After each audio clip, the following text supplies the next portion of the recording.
Bu, permisi Bu. Ya, Apakah nama saya sudah disebut Bu? bentar ya. Iya Bu.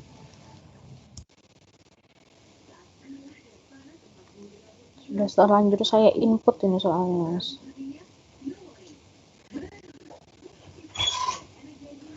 Oke. Muhammad Satrio Dwi Raharjo hadir. Muhammad Satrio tidak hadir. Oke ya. Saya sudah panggil. Kemudian Elizer Nikel Budianto. Elizer Nikel Dwi Budianto. Oke. Kemudian Immanuel Rivaldi Rumincap.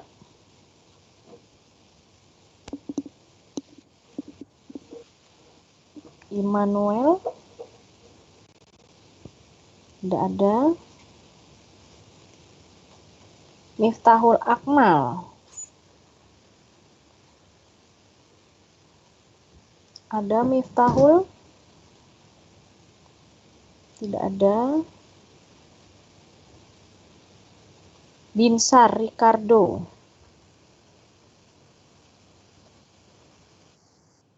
tidak pernah hadir. Muhammad Sohibul Daksena ada. Sohibul Daksena. Fariski Cornelius Hadir Bu. Oke. Reza Marwesi Hadir Bu. Oke, yang lainnya berarti sudah saya panggil dan sudah saya absen.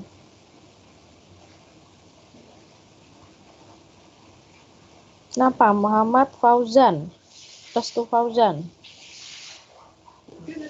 Ya, hadir Bu. Hadir.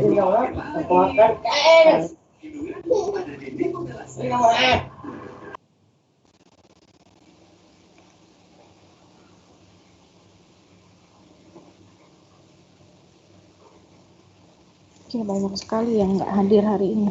5 orang.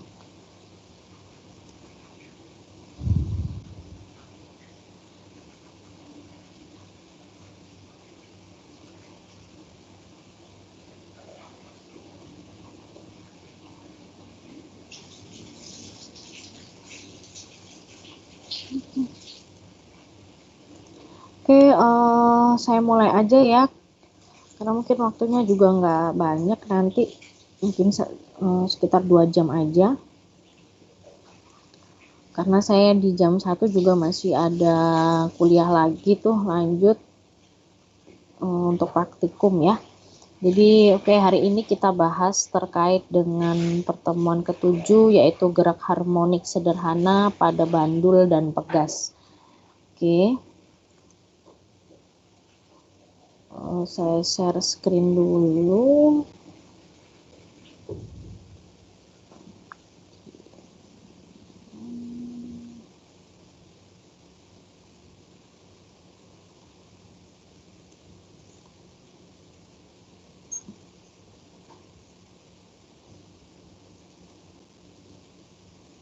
Oke, sudah tampil? Ya Bu. Sudah Bu. Oke, hari ini kita bahas tentang gerak harmonik sederhana pada bandul dan pegas. Oke.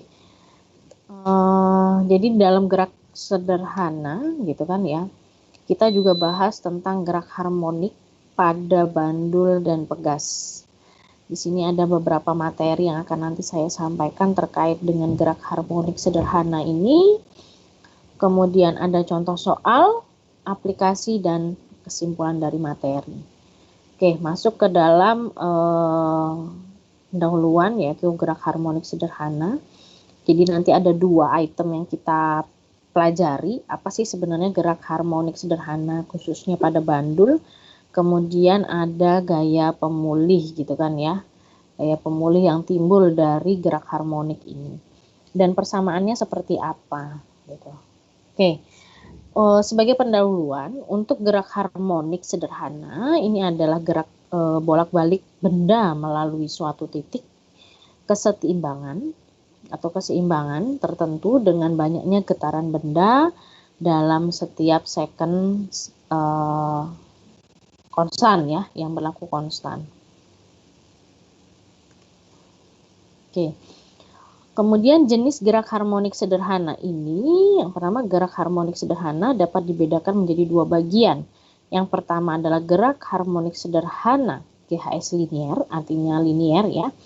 Ini terjadi pada misalnya pada penghisap dalam silinder gas, kemudian gerak osilasi, air raksa atau air dalam pipa U gitu kan ya. Kemudian gerak horizontal atau vertikal dari pegas dan sebagainya. Untuk gerak harmonik sederhana angular, ini gerak pada bandul atau bandul fisis, kemudian ada osilasi ayunan, torsi, dan sebagainya. Tuh. Kemudian yang kita bahas adalah gerak harmonik pada bandul, gitu kan ya. Gerak harmoni sederhana pada bandul, misalnya kita punya gambar pada gambar seperti ini ya, gambar di bawah ini adalah gambar bandul, di mana ada bandul A, B, dan C, ya. Ketika beban digantungkan pada ayunan dan tidak diberikan gaya, maka benda akan diam di titik keseimbangan B. Jika beban ditarik ke titik A dan dilepaskan, gitu kan ya, maka mereka akan bergerak ke arah B, C, lalu kembali lagi ke A. Artinya misalnya nih, satu buah bandul gitu kan ya, kita dalam posisi diam, dia berarti berada pada titik C misalnya. Kemudian ini akan ditarik sejauh A. Kemudian dilepaskan, dia akan ke B, C, B, dan A kembali. Gerakan beban akan terjadi berulang secara periodik. Dengan kata lain, beban pada ayunan di atas melakukan gerak harmonik sederhana. Artinya gerak ini kontinu. Dia akan seperti ini terus. Ya, bergerakannya. Oke, untuk gerak harmonik pada pegas. Jadi ada bandul, ada pegas. Nah, kalau pada pegas, artinya misalnya kita punya sebuah bidang ya, sebuah bidang, kemudian kita gantungkan pegas dengan beban A gitu ya, sebesar 10 Newton. Nah, kemudian bagaimana yang terjadi ketika pegas ini kita berikan beban? Artinya dia akan mengalami gerak juga gitu kan ya. Apakah geraknya itu yang gerak kontinu, apakah geraknya yang angular, kan seperti itu. Nah, pada pegas, ini gerak vertikal pada pegas, semua pegas memiliki panjang alami sebagaimana tampak pada gambar. Nah, ketika sebuah benda dihubungkan di ujung pegas, maka pegas akan merenggang, artinya bertambah panjang karena tadi ada pengaruh dari beratnya ya, sejauh Y. Pegas akan sampai ke titik setimbangan jika tidak diberikan gaya luar atau ditarik ataupun digoyang. Artinya dia semakin ditarik maka dia akan muncul gerak periodik gitu kan ya, dari si per yang ada pada atau pegas tadi. Kemudian kalau dia tidak diberikan gaya, artinya tidak diberikan tarikan ataupun diganggu ya, dia akan diam pada posisi itu. Berarti ini adalah gerak pada pegas ini termasuk gerak yang periodik seperti itu. Oke, dari gaya yang timbul gitu kan ya, dari gerak harmonik. Ini ada juga yang dikatakan adalah gaya pemulih. Nah, di mana gaya pemulih ini dimiliki oleh setiap benda elastis yang terkena gaya, sehingga benda elastis tersebut berubah bentuk. Nah, gaya yang timbul pada benda elastis untuk menarik kembali benda yang melekat padanya disebut gaya pemulih. Ya, gaya yang timbul pada benda elastis untuk menarik benda yang melekat pada suatu ibaratnya suatu benda tersebut, itu kan ya, itu dikatakan daya pemulih. Dengan kata lain bahwa gaya yang besarnya sebanding dengan simpangan dan selalu berlawanan arah dengan arah simpangan posisi benda. Ya, kita masuk ke dalam gaya pemulih. Oke, selanjutnya untuk gaya pemulih pada pegas. Nah, gaya pemulih pada pegas ini adalah salah satu contoh benda elastis. Ya, oleh sifat elastisitasnya ini, suatu pegas yang diberi gaya tekan atau gaya renggang akan kembali pada keadaan seimbangnya. Mula-mula apabila gaya yang bekerja padanya dihilangkan, gaya pemulih pada pegas banyak dimanfaatkan dalam bidang teknik dan kehidupan sehari-hari.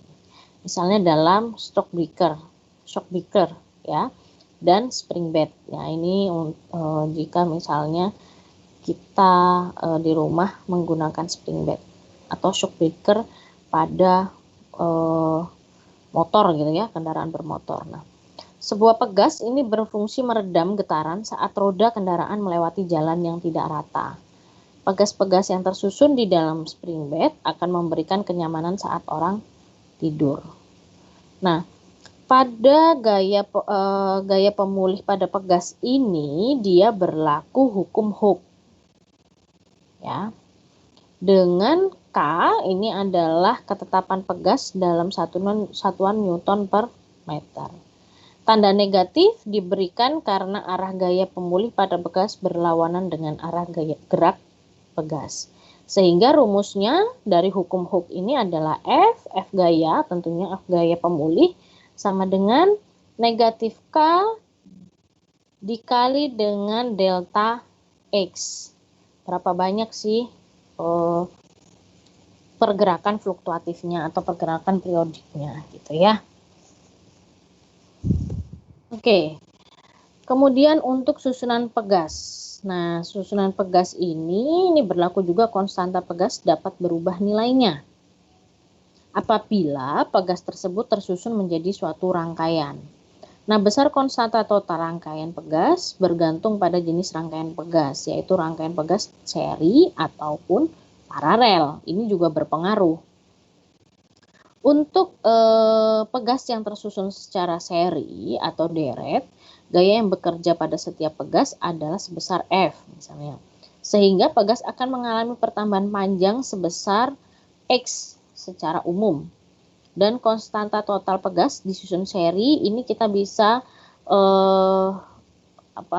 menghitung dengan mencari konstanta total, yaitu 1 per konstanta total sama dengan 1 per K1 ditambah 1 per K2, K3 dan seterusnya sampai dengan Kn, yaitu adalah konstanta pegas ke N.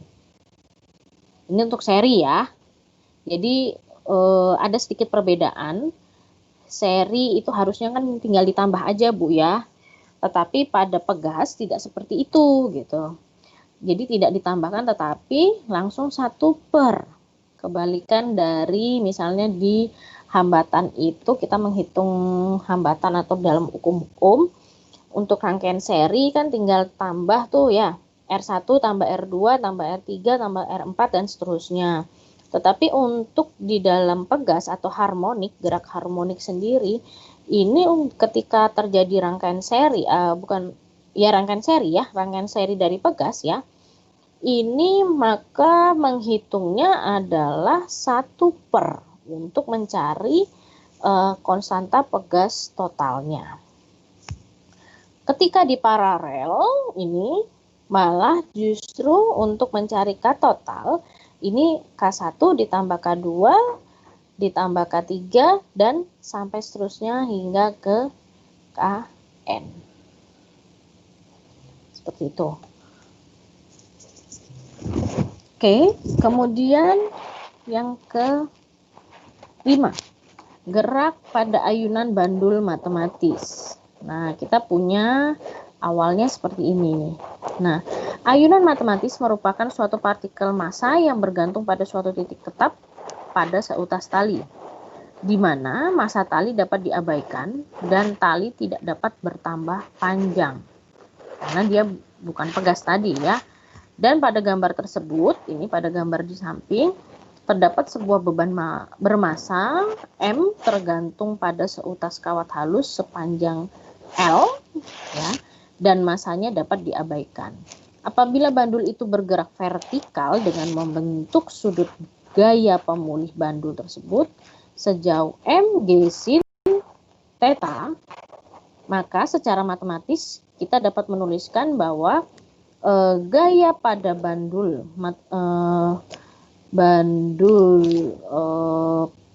matematis ini sama dengan mg sin theta.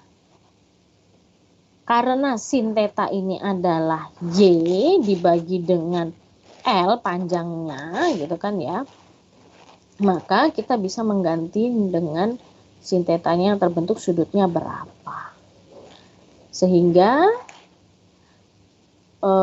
kita bisa juga merumuskan F sama dengan negatif mg. Kenapa dia negatif? Karena dia ada ada gerak pemulih gitu kan ya, mg dikali dengan y per L. Seperti itu.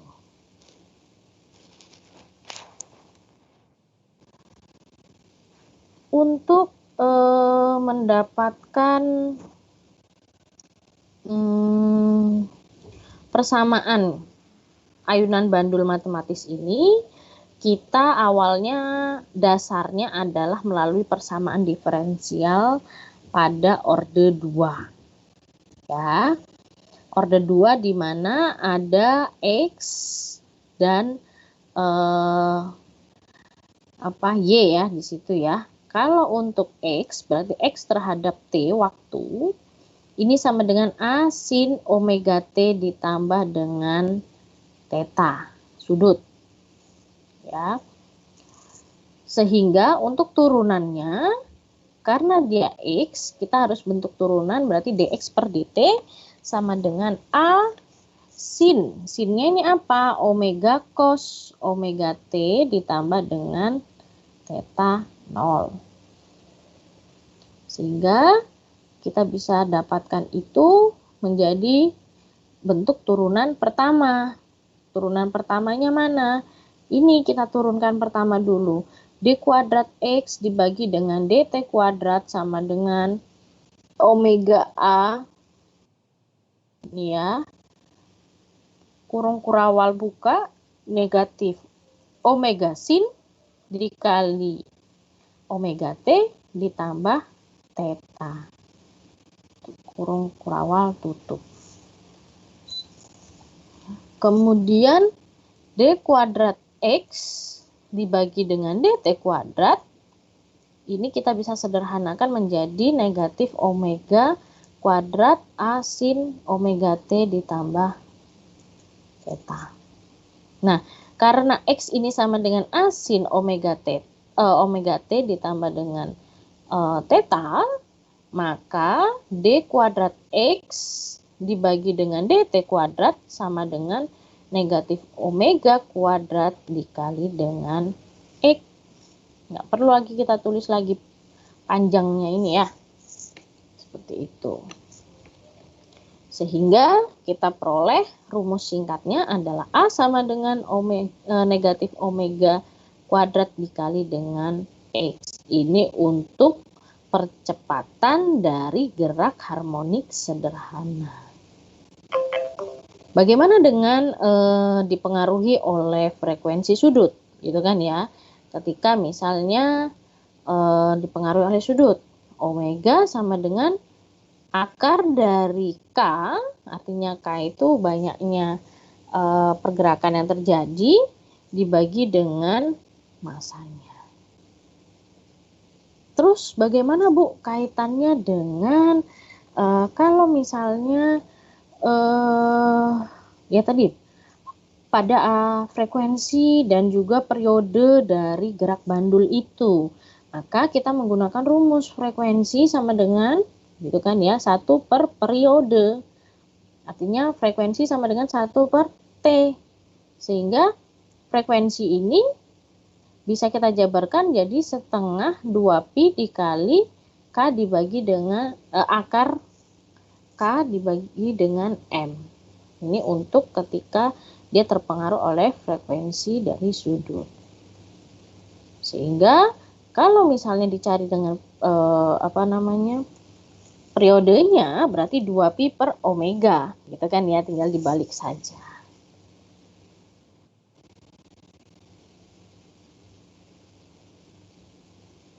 Oke.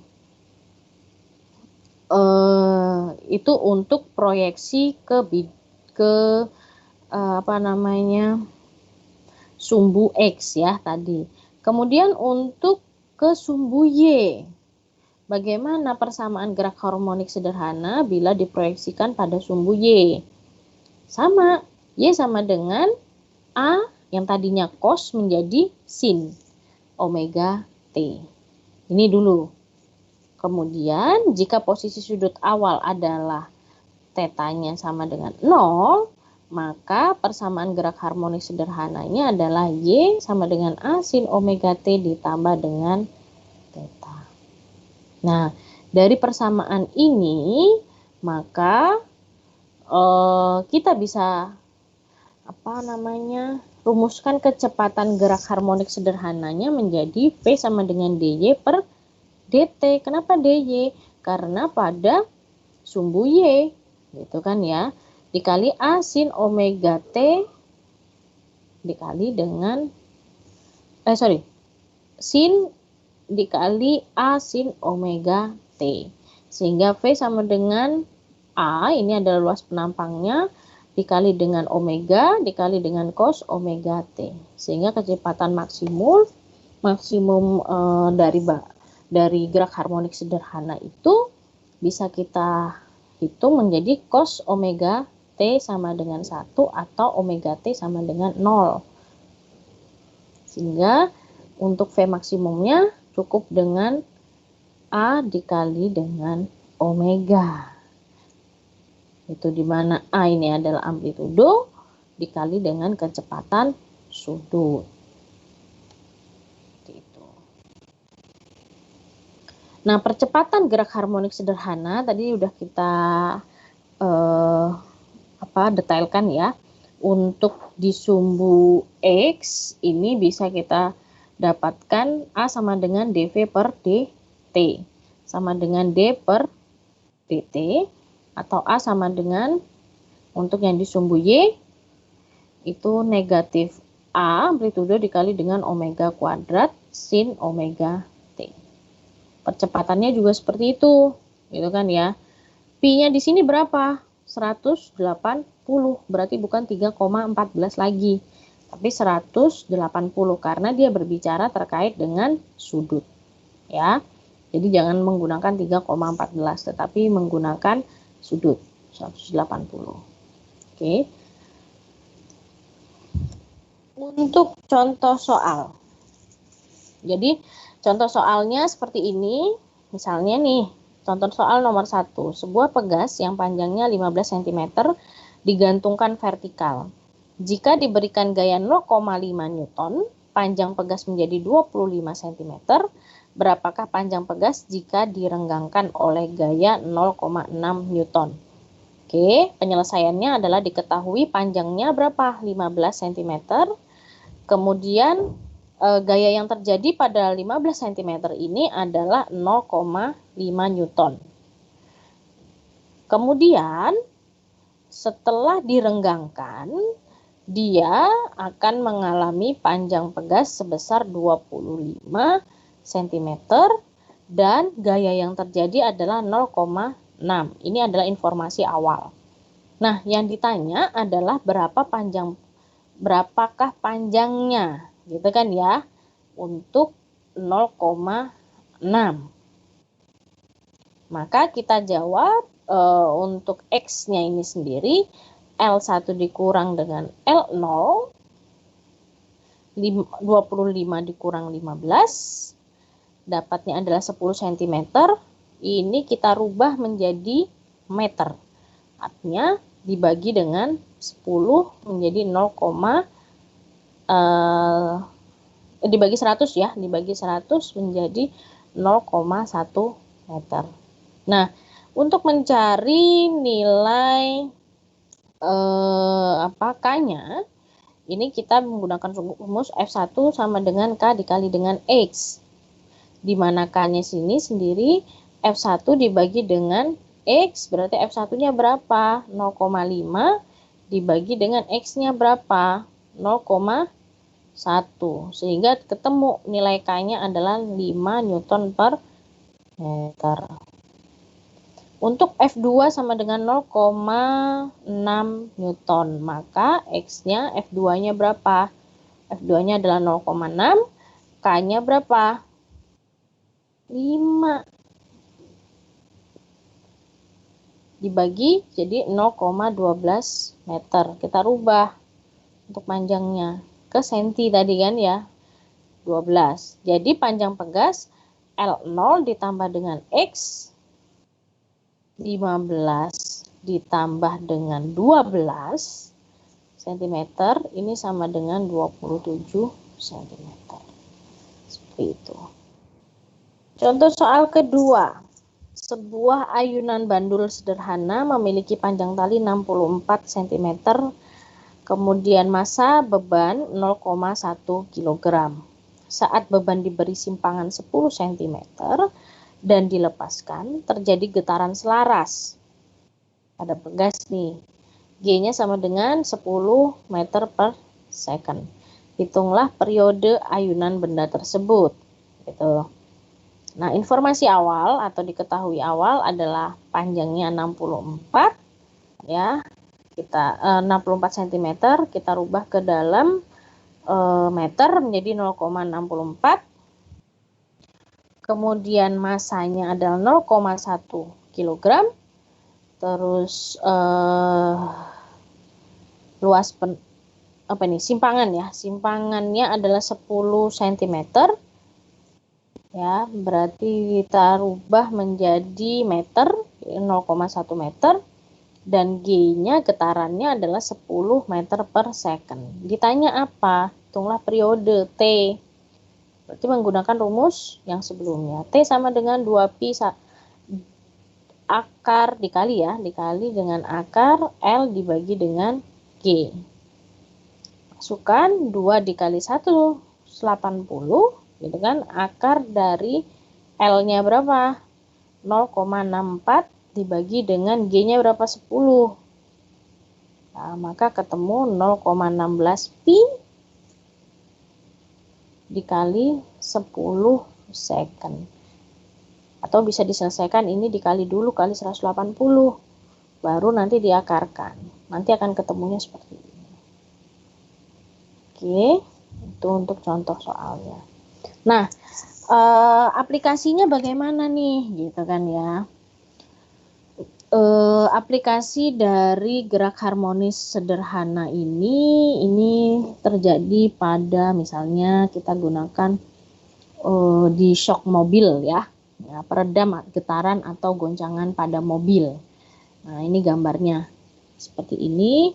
Jadi mobil Anda di dalam struktur ban mobil Anda ini pasti ada pegas yang terjadi atau gerak harmonis sederhana. Tujuannya apa? Untuk meminimalisir getaran yang terjadi saat melewati benda yang tidak licin gitu ya, atau permukaan benda yang kasar, yang bergelombang. Nah, penyangga pada badan mobil ini selalu dilengkapi pegas yang kuat sehingga goncangan yang terjadi pada mobil melewati jalan yang tidak rata ini dapat diredam. Dengan demikian keseimbangan mobil dapat dikendalikan. Bayangkan kalau memang tidak ada pegas yang diletakkan pada mobil Anda, ini bayangkan bagaimana jalannya, geraknya tidak beraturan dan tentu akan susah diatur. Nah, kemudian alat ukur ini bisa kita gunakan sebagai apa ya namanya ya. Yang kedua itu untuk apa namanya, gaya tarik pada kereta api. Sebenarnya kereta api juga seperti itu gitu kan ya. Dia disusun, jadi pegas itu dia disusun secara sejajar. Nah, pegasnya itu dihubungkan ke gerbong, masing-masing gerbong. Jadi untuk menarik gerbong kereta api tersebut. Nah, dengan begitu kita akan melihat berapa sih apa namanya, ban yang bisa ditarik kereta per gerbong itu berapa, kemudian ketika dia diberikan beban berlebih nanti seperti apa pemuaiannya atau apa namanya, satu gerbong ini bisa menampung berapa kapasiti kan, seperti itu ya. Itu aplikasi yang kedua. Nah, kesimpulan yang terjadi yang bisa kita simpulkan dari awal yaitu banyak benda yang bergerak atau berosilasi yang kita temukan dalam kehidupan sehari-hari tentunya, seperti gerak bandul pada jam, kemudian gerak pegas yang kita lepaskan setelah kita beri gaya tarik, senar gitar yang dipetik, garpu tala, serta banyak lagi yang lainnya. Ini termasuk gerak harmonik sederhana. Yang dikatakan adalah gerak bolak-balik atau dia mempunyai getaran. Ya, benda itu bisa menimbulkan getaran melalui suatu titik keseimbangan tertentu dengan banyaknya getaran benda dalam setiap second yang konstan seperti itu. Nah, kemudian yang kedua adalah gaya pemulih, ya, dimiliki oleh setiap benda elastis yang terkena gaya, sehingga benda elastis tersebut akan berubah bentuk. Dan gaya yang timbul pada benda elastis untuk menarik kembali benda yang melekat padanya, ini disebut dengan gaya pemulih.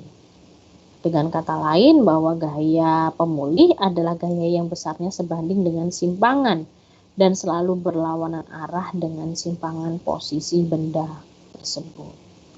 Itu. Oke. Terima kasih. Itu yang bisa saya sampaikan di pertemuan ini. Silakan jika ada pertanyaan. Bu, izin bertanya, Bu. Ya, silahkan. Perkenalkan, nama saya Parsi Cornelius dengan NIM 2020111266. Tadi kan Ibu menjelaskan tentang gerak harmonik sederhana. Jadi kan di pelajaran matkul praktek fisika kami sudah mempelajari ini, Bu. Nah, dari pengertiannya, kalau yang kami pelajari, gerak harmonik sederhana adalah gerakan yang berulang pada suatu benda di mana waktunya adalah konstan. Sedangkan kalau gerak osilasi, setiap gerakan yang berulang dalam selang waktu yang sama melalui lintasan yang sama pula dalam getarannya dan akan kembali ke titik keseimbangannya. Nah, kalau misalkan dari contoh yang Ibu kasih tadi kan ada alat ukur gaya tarik kereta api dan peredam getaran atau goncangan pada mobil. Bukannya itu lebih cocok ke gerak osilasi ya, Bu, daripada gerak harmonik sederhana? Kalau gerak yang mananya? Dua-duanya, Bu. Kedua-duanya. Oh, kalau kedua-duanya, yang pertama begini, untuk gerak harmonik sederhana yang bekerja pada, saya bicara terkait dengan pegas ya, pegas yang terpasang pada ban mobil. Nah, itu bayangkan ketika misalnya dia si ban mobil tadi menyentuh permukaan yang tidak datar, yang tidak licin gitu kan ya, artinya bergelombang. Dia akan membentuk gerak apa namanya, secara periodik ya, dan akan kembali ke posisi itu lagi gitu loh. Ya. Sehingga bisa dikatakan sebuah gerak harmonik sederhana. Gerak harmonik sederhananya timbul dari apa? Dari efek getar gerakan pegasnya tadi. Nah, kalau untuk yang di kereta api ini karena dia dikatakan untuk melihat seberapa besar beban yang berada pada kereta api tersebut gitu kan ya, pada setiap gerbong. Nah, di situ ada gaya, memang betul ada gerak, sebentar.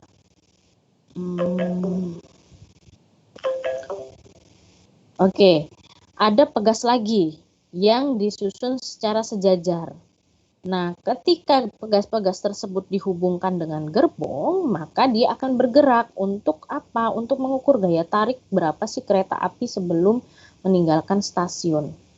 Jadi di situ memang di dalam contoh aplikatifnya adalah ada gerak gaya tarik kereta api dan gerak gentaran pada goncangan mobil yang ditimbulkan. Pada intinya gini Mas, kalau untuk gerak sederhana ya pada bandul itu bisa dikatakan untuk gerak sederhana. Tapi untuk aplikasi gerak sederhana yang sifatnya bisa berosilasi itu bisa dikatakan untuk gaya tarik kereta api, aplikatif yang lebih umum gitu loh. Paham nggak Fariski? Sebenarnya saya paham Bu, cuman saya menganggap di sini ada perbedaan konsep Bu. Karena Perbedaan konsepnya di kalau misalkan gerak osilasi, dia gerak yang bolak-balik, gerak berulang, tetapi akan kembali ke titik kesetimbangan. Kalau sedangkan gerak harmonik sederhana, dia waktunya konstan Bu, jadi dia tidak akan berhenti. Terus kemarin tidak pas akan berhenti, ya tidak akan kembali ke karena bentuk tidak, semula. iya Bu, karena tidak mengalami karena tidak mendapat gaya dari luar. Kemarin dicontohin itu ada di luar angkasa sih Bu, apa peralatan NASA katanya.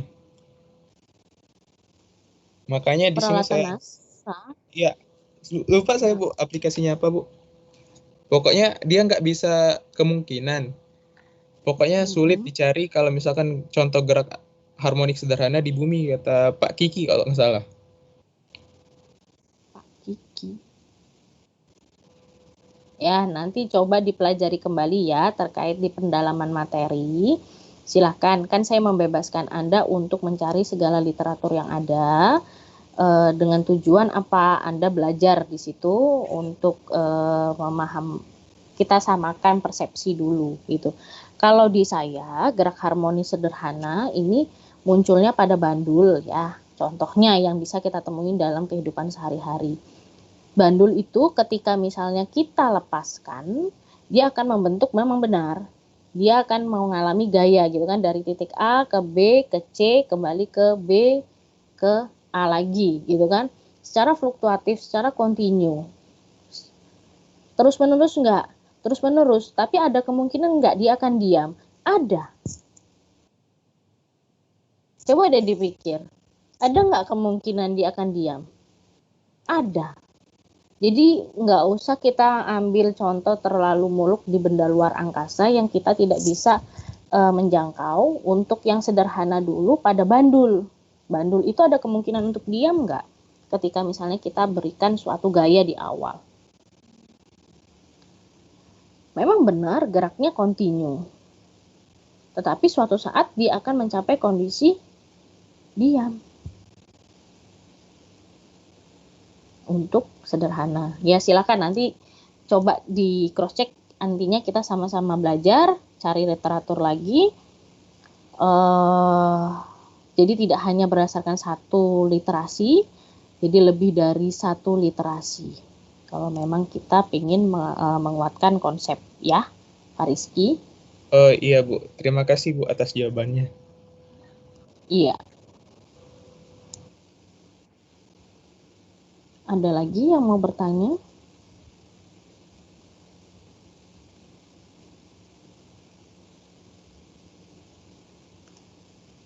Siapa ini yang chat? Permisi Bu, Oke, iya. izin bertanya Bu, saya Asami. Ingin menanyakan tentang materi slide yang sebelumnya belum dibagikan ya Bu? Iya, belum. Rencananya hari ini akan saya upload di Microsoft Teams. Jadi biar Anda bisa mempelajari karena nanti kan terkait dengan UTS ya. Baik, terima kasih Bu.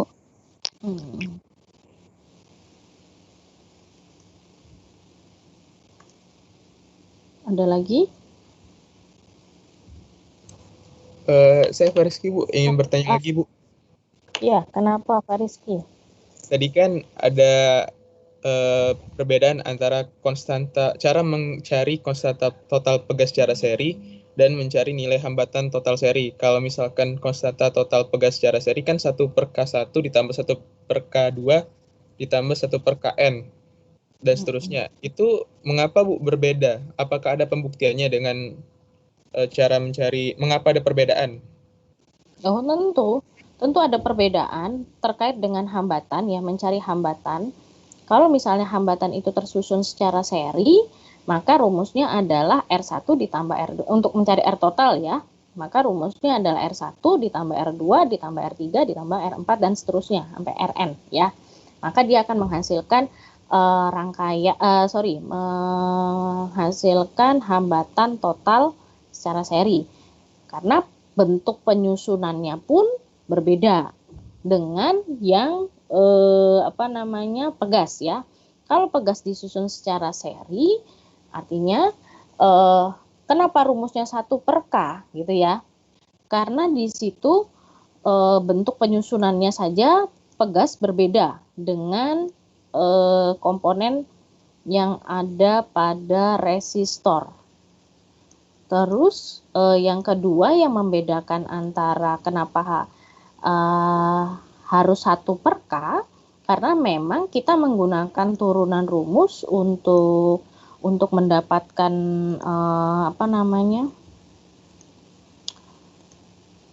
mendapatkan persamaan tersebut. Di situ kan ada konstanta, Mas. Kita nggak boleh melupakan ada konstanta pegas yang terjadi. Ada tetapan pegas yang terjadi di situ. Makanya ada timbul 1/K. Artinya 1/K ya di situ. Jadi konstanta pegasnya juga ibaratnya gini, satu pegas ini punya berapa konstanta pegas yang terjadi. Ada ketetapannya sendiri. Di situ ada Newton per meter pengaruhnya. Beda loh kalau dengan rangkaian seri pada hambatan untuk resistor ya. Di situ satuannya aja adalah ohm. Artinya dia tunggal. Tidak ada yang mempengaruhi. Tetapi kalau untuk 1/F di sini dia berpengaruh terhadap apa hasilnya nanti, Newton per meternya. Paham nggak maksud saya? Paham Bu. Berarti yang mempengaruhinya itu dari gayanya itu ya Bu? Ada konstanta, iya, ada konstantanya yang terjadi. Dan titik penyusunannya pun berbeda. Nggak bisa kita samaratakan. Terima kasih Bu. Sama juga nanti kalau kita untuk kapasitor. Saya tanya deh ke kamu, kenapa cara menghitung kapasitornya untuk rangkaian seri berbeda dengan, ini kapasitor loh ya, kita bicara tentang hambatan nih. Dalam rangkaian elektronika pasti ada yang dikatakan hambatan, ada yang dikatakan kapasitor. Ada yang katakan resistor, kapasitor, kemudian ada induktor, ya kan?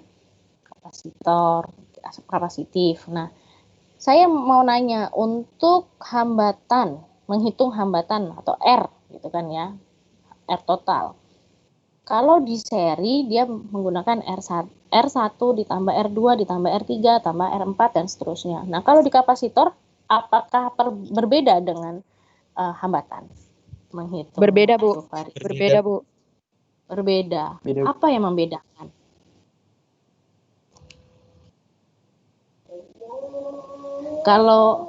Kalau di kapasitor bagaimana untuk rangkaian misalnya kapasitor disusun secara seri, menghitungnya kapasitor totalnya seperti apa? Pakai 1/C Bu. Nah, kenapa bisa begitu?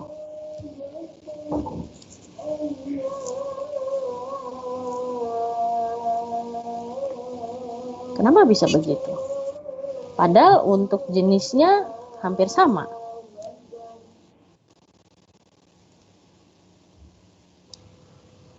Apakah berhubungan sama arus DC sama AC ya Bu? Bisa jadi. Karena ada polarisasi yang terjadi di sana untuk di kapasitor. Iya, Bu, ya. Kalau di resistor yang terjadi di kekabatan gitu kan ya. Jadi hambatan kan. Hambatan itu ya tinggal ditambahkan gitu kan. Hambatan 1, hambatan 2, hambatan 3 berapa totalnya. Nah, dia bisa menghambat berapa nih untuk dayanya. Nah, tetapi kalau di kapasitor karena sifatnya adalah meredam, kembali ke sifatnya.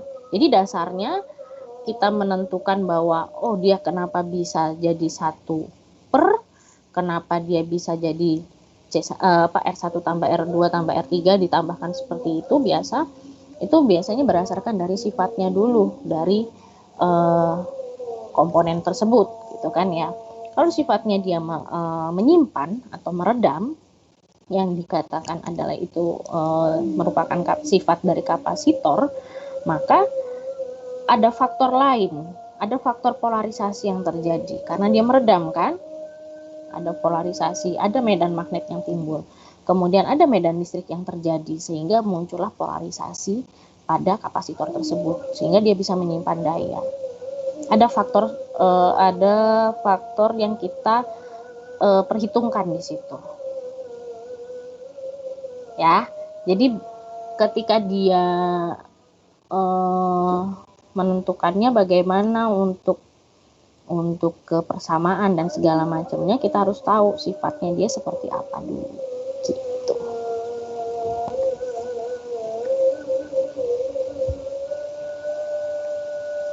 Oke, ada lagi? Iya sih.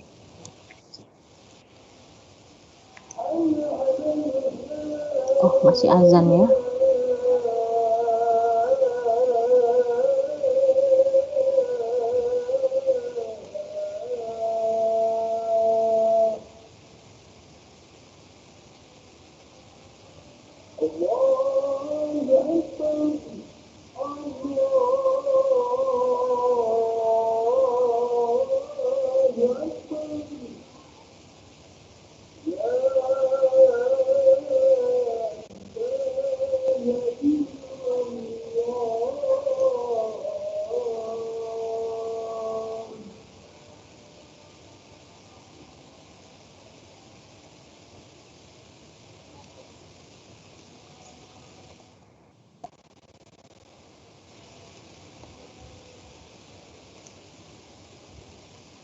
Oke, ada pertanyaan lagi?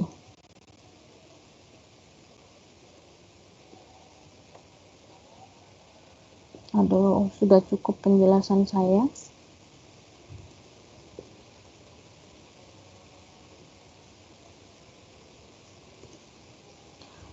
UTS silakan dipersiapkan dengan baik. Saya menjelaskan sedikit terkait dengan UTS besok ya di minggu depan. Jadi UTS hampir sama sifatnya seperti saya memberikan tugas biasa kepada Anda. Di situ nanti soal akan saya kirimkan dalam bentuk PDF. Silahkan Anda mendownloadnya. Kemudian ketika misalnya sudah, di situ instruksinya adalah soal dan lembar jawaban dikumpulkan gitu kan ya. Jadi siasatnya adalah Anda convert soal tersebut ke dalam Word, kemudian langsung Anda menuliskan, jangan lupa menuliskan nama dan NIM di lembar soal, kemudian dan lembar jawaban juga diberi nama, NIM, dan kelasnya, serta kerjakan soal itu secara berurutan. Jadi tidak boleh acak mengerjakannya, dan soal dikerjakan dan dikumpulkan dalam Word, dalam bentuk Word. Ketika ada persamaan yang harus ditulis, silahkan Anda tulis dengan equation, artinya dengan rumus yang ada di Word. Seperti biasa. Telat 1 menit, saya tidak menerima alasan apapun. ya, karena itu terkait dengan UTS. Saya tidak menerima alasan dalam bentuk, Bu, jaringan saya jelek, Bu, begini, Bu, begitu. Saya tidak mau terima itu. Yang saya tahu adalah saya akan posting soal itu 1 jam sebelum jam perkuliahan dan dikumpulkan tepat 2 jam. Misalnya nih, Anda harusnya kuliah di jam 1 ya. Soal akan saya distribusikan di jam 12 siang. Dan akan dikumpulkan kembali, misalnya durasinya adalah 2 jam, berarti di jam 3. Seperti itu.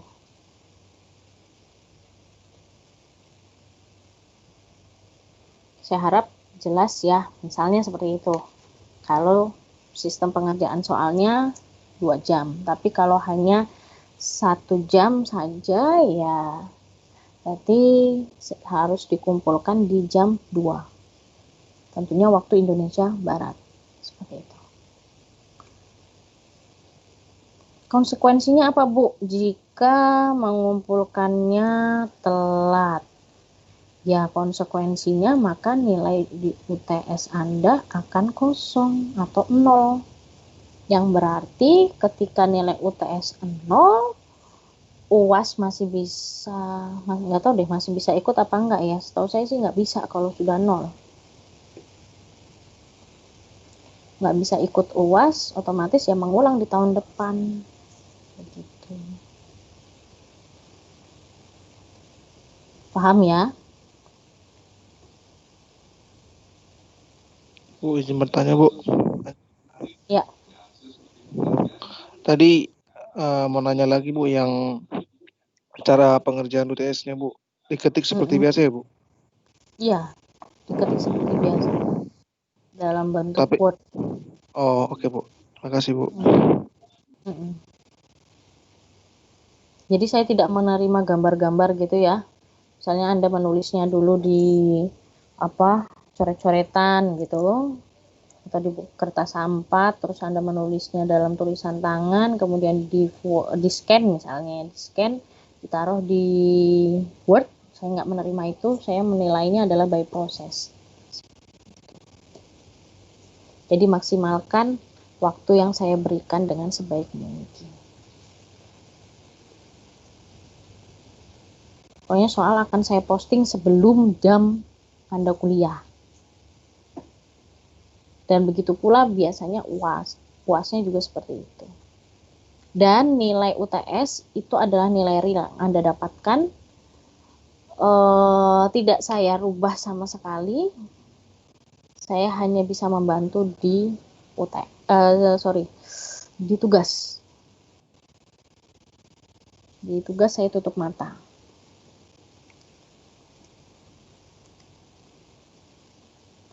Oke.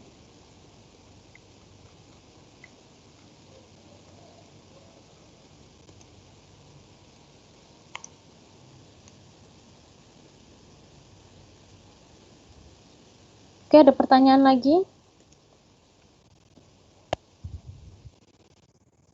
Ya.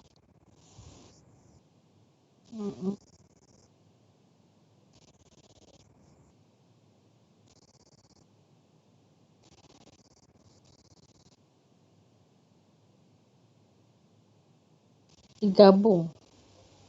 Makanya saran saya Anda download soal saya, kemudian kalau misalnya laptopnya sudah mendukung, kan Anda sudah punya fasilitas Microsoft ya. Nah, itu kalau sudah diupdate, harusnya bisa membuka dalam bentuk PDF, itu bisa dibuka di dalam Word, gitu loh, dalam bentuk domain Word. Itu harusnya bisa. Nah, Anda tinggal mengerjakan di halaman berikutnya. Soal tidak perlu ditulis kembali. Karena kan di atas memang halaman 1 itu adalah soal, kemudian halaman 2 diberikan nama, kemudian lembar jawaban isinya. Gitu. Ya.